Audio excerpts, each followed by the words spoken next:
रहनी हो पापा चोरानी हो चटनिया।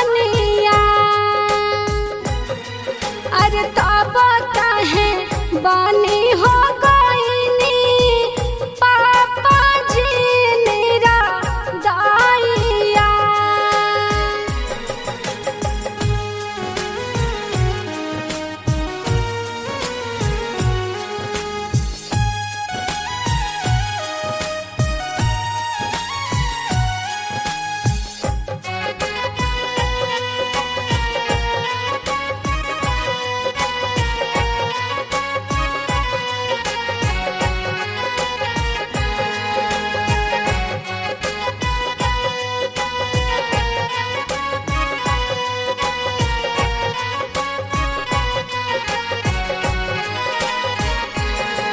अरे होते भेनो सरवाए पापा काहे जुआवा खेलाला।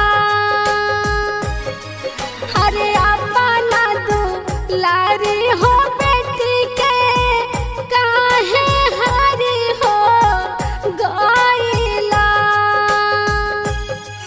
हर धाना दाऊ लतियाए पापा काहे नहीं हराला।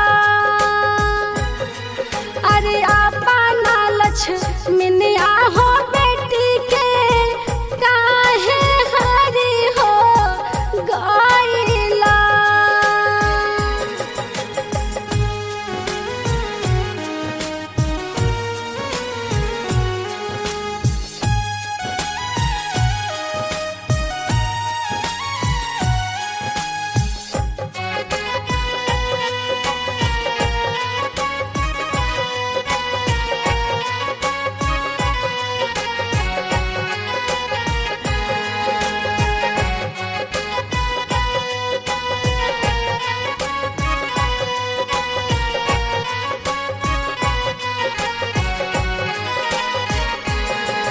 अरे ओढ़ाउल के फुलवानी ना माई हमारा के हो रखलू।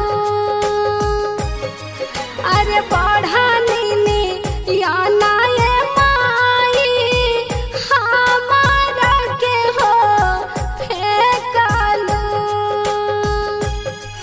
अरे भरा लोटा पनियाए